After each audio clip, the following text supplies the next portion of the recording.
मुनिराज की जय हो, मुनिराज की जय हो, मुनिराज की जय हो, मुनिराज की जय हो। शुद्धात्मा को जाने बिना दुख ही दुख है। सुख के लिए अहिंसा, दया, सत आचरण करना चाहिए। यदि संभव हो तो मुनि धर्म धारण करना चाहिए। अरे, यह बात मैंने अब तक नहीं सुनी। अपूर्व बात है। धन्य है मुनि दशा। मेरे जीवन में ऐसी दशा कब होगी? विचार मग्न पद्म उठकर आचार्य के सन्मुख पहुंचा।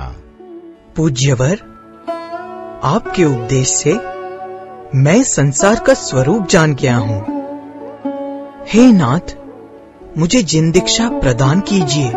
हे भव्य, तुम्हारे विचार तो उत्तम हैं, किंतु परिजनों की अनुमति आवश्यक है। मां, क्या तुम मुझे अच्छा पुत्र मानती हो, मेरा हित चाहती हो और अनंत काल तक मेरी ही मां बने रहना चाहती हो? हाँ पद्म, क्या बात है? आज तुम ऐसी गंभीर बातें क्यों कर रहे हो? मां, मैंने मुनि होने का निश्चय किया है। मैं सांसारिक बंधनों से मुक्त होना चाहता हूँ। तुमसे दीक्षा की आज्ञा चाहता हूँ। तुम मुझे आज्ञा दोगी ना? नहीं नहीं, ऐसा नहीं बोलो पद्म। अभी तुम्हारी पढ़ने खेलने की आयु है। अचानक पुत्र से मुनि बनने की बात सुन मां का हृदय वियोग की कल्पना से ही तड़प उठा। उसने तरह तरह से पद्म को समझाने का प्रयत्न किया, किंतु सब व्यर्थ। पद्म ने दृढ़ निश्चय कर लिया था। जब मां का प्रयास भी विफल रहा तो उनके नेत्रों से अश्रुधारा फूट निकली। सभी सेठानी को देखने लगे।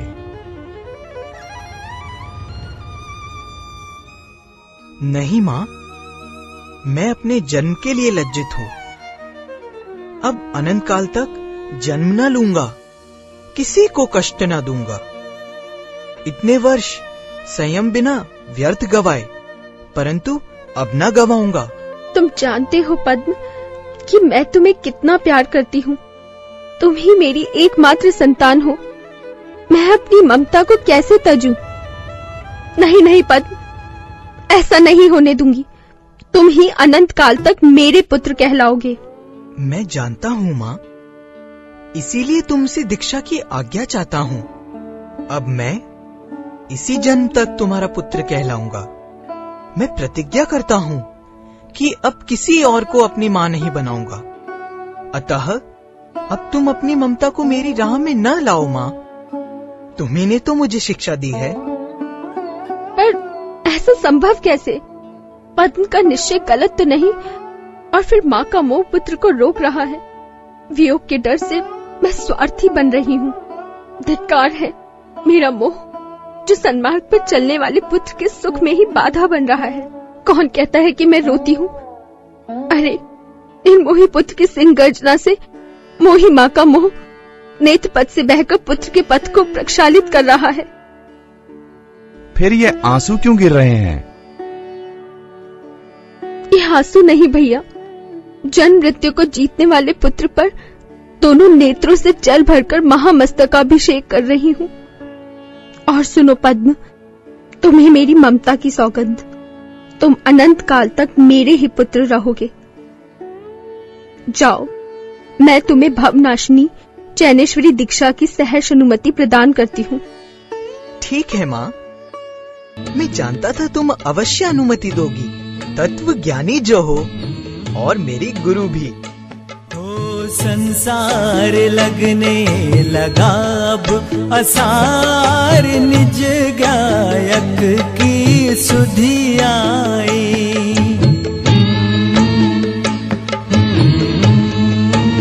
हो संसार लगने लगा अब असार। 11 वर्ष की आयु में पद्म ने आचार्य जिनचंद्र से दीक्षा ग्रहण की। अनेक लोगों ने अणुव्रत लिए और अनेक लोग पद्म के वैराग्य से प्रभावित होकर दीक्षित हुए।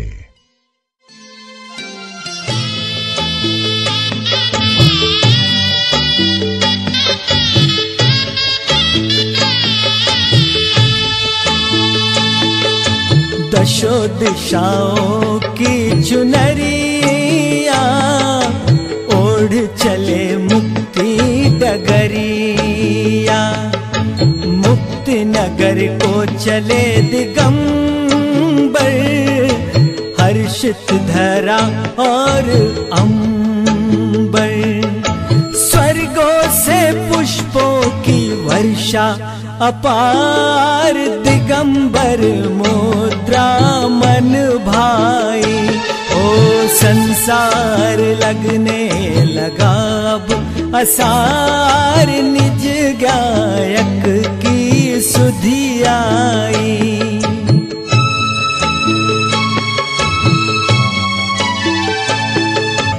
पंचमुष्टि के चिलोंच करके, वस्त्राभूषण सब तज के, तिल तुष मात्र न परिग्रह धार, यथा जात मुद्रा मन भाई।